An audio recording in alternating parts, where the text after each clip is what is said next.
का पानी हो जाए। और हैरत अफसोस इस बात का है कि 1500 नॉन पंडित हिंदुओं का भी कत्ल हुआ मिलिटेंट्स की तरफ से, मगर उनके बारे में कोई आंसू नहीं बहाया जाता, उनके बारे में कोई पिक्चर नहीं बनती अपनी जेब गर्म करने के लिए। सर, दूसरी बात यह है कि जो बात यहां पर सरकार की तरफ से कही गई कि जो डिलिमिटेशन हुआ assembly. Honourable member Shri Asaduddin Owaisi. Speaker sir, आपका बेहद शुक्रिया कि आपने मुझे आज बोलने का मौका दिया। सर, मैं अपनी बात का आगाज करने से पहले एक शेर पढ़ना चाहूंगा जिससे जम्मू कश्मीर की आवाम के उनके जज्बात और उनकी तकालीफ की अक्कासी इस ऐवान में हो सकेगी। शायर ने कहा कि आज वो कश्मीर है महकूम मजबूर और फकीर, कल जिसे अहले नजर कहते थे ईरान सगीर, सिनाए अफलाक से उठी है आह सोजनाक, मर्द हक होता है जब मरूब सुल्तान व अमीर, कह रहा है दास्तान बयादारी आयाम की कोह के दामन में वो गम, खाने दे खाने पीर। और किसी और जगह पर एक शायर ने अच्छा कहा कि घात में सयाद पहलू में है खटकता तीर का, एक पहलू ये भी है कश्मीर की तस्वीर का। सर, मैं यहां पर ये बात साफ और वाज़ेह तौर पर कहना चाहूंगा कि एक आरटीआई के एप्लीकेशन में यह कहा गया जवाब में कि 30 साल में 1724 मिलिटेंट्स को हुकूमत और फौज ने, पुलिस ने उनको मारा, मिलिटेंट्स को, या उनकी मौत हुई, जिसमें से सिर्फ 89 कश्मीरी पंडित का कत्ल हुआ।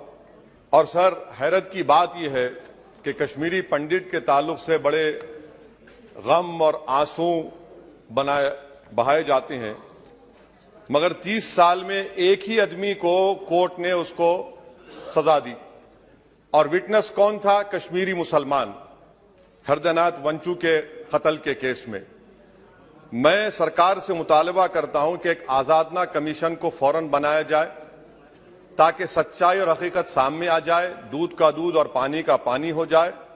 और हैरत अफसोस इस बात का है कि 1500 नॉन पंडित हिंदुओं का भी कत्ल हुआ मिलिटेंट्स की तरफ से, मगर उनके बारे में कोई आंसू नहीं बहाया जाता, उनके बारे में कोई पिक्चर नहीं बनती अपनी जेब गर्म करने के लिए। सर, दूसरी बात यह है कि जो बात यहां पर सरकार की तरफ से कही गई कि जो डिलिमिटेशन हुआ असेंबली और पार्लिमानी हलकों की जो हदबंदी की गई, वो बड़ा ही साफ सुथरे तरीके से किया गया।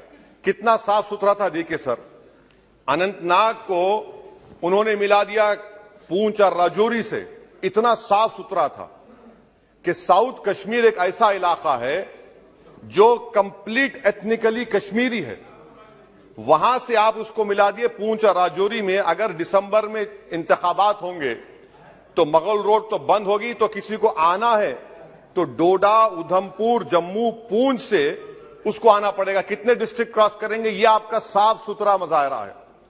तीसरी बात यह है कि सर, मैं मोहतरमा फाइनेंस मिनिस्टर साहिबा जब जवाब देंगे, वो उस ऐवान के जरिए पूरे मुल्क को बता दें कि आपने दफा 370 को, आर्टिकल 370 को हटाने के बाद आपने कहा था कि हर मर्ज का इलाज हो जाएगा। मर्ज का इलाज नहीं हुआ, मर्ज बढ़ गया। जो मर्ज नहीं था पहले, वो मर्ज बढ़ चुका है। मैं आपके जरिए से मोहतरमा फाइनेंस मिनिस्टर साहिबा से जानना चाहूंगा कि इस ऐवान पर आप रख दें कि कितना एक पैसा इन्वेस्ट हुआ नहीं हुआ। एमओयू की बात मत करिए, कागजात तो बहुत निकलेंगे, मगर एमओयू नहीं बल्कि एक पैसा कितना आपने इन्वेस्ट कश्मीर में करवाया। दूसरी बात यह है सर, एक तरफ सरकार बोलती है हम प्राइवेटाइज करेंगे पूरे मुल्क में, एलआईसी और सब चीज, मगर यहां पर हॉर्टिकल्चर को पब्लिक सेक्टर अंडरटेकिंग बना दिया गया। जो कश्मीरी अपना सेब बेचता था, आप उसको कह रहे हैं नहीं अब हम पीएसयू बना दिए हैं। यह आपका साफ सुथरा और आपकी राह दिखाता है। पावर आपका बरखी का, आपने उसको सेंट्रल पीएसयू से जोड़ दिया। तीसरी बात यह सर, आपकी इकोनॉमिक पॉलिसी है क्या फिर कश्मीर के लिए? यहां पर एक पॉलिसी, वहां पर एक पॉलिसी, कौन सी कंटिन्यूएशन है?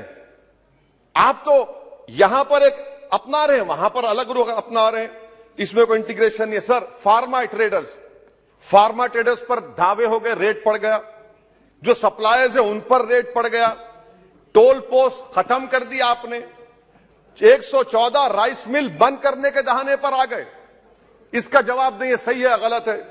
अच्छा सर, फिर आप देखिए कि एक और बात मैं आपके गोशे गुजार करना चाह रहा हूं कि इकोनॉमिक डिपेंडेंस आप इतना कर दे रहे कश्मीरियों के ऊपर, यानी आप कल ये बताएंगे, मैं खत्म कर रहा हूं सर, कल आप ये बताएंगे कि नहीं हमने तो इतना पैसा दिया था। सर, कि आप ये इकोनॉमिक पॉलिसी क्या है आपकी? और अनएम्प्लॉयमेंट कितना है सर कश्मीर में आज?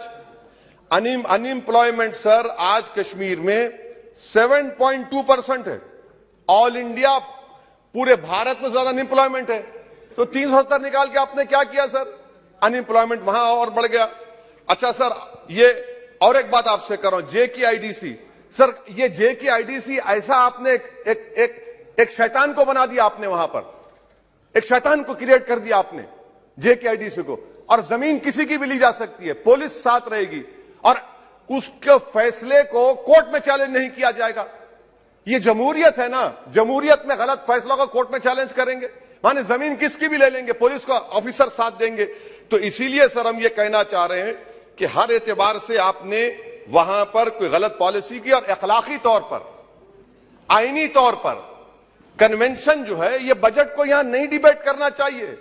इस बजट को तो वहां के मुंतखब शुदा अवामी नुमाइंदों को बहस करनी चाहिए।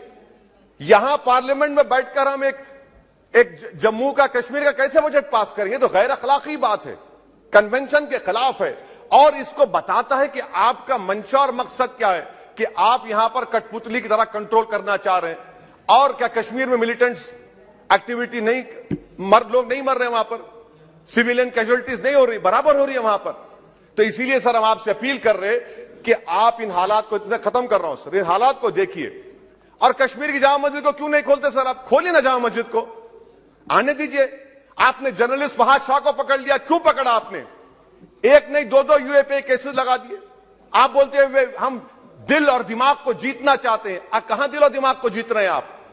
आप तो वहां पर अपने जोर और जबर की बुनियाद पर जमहूरी तरीके से जो आवाजें उठ रही हैं उनको दबा रहे हैं आप। मैं इसकी मजम्मत करता हूं सर, और मैं इस बजट के खिलाफ अपने खड़ा हूं बोलने के लिए। आपका बेहद शुक्रिया।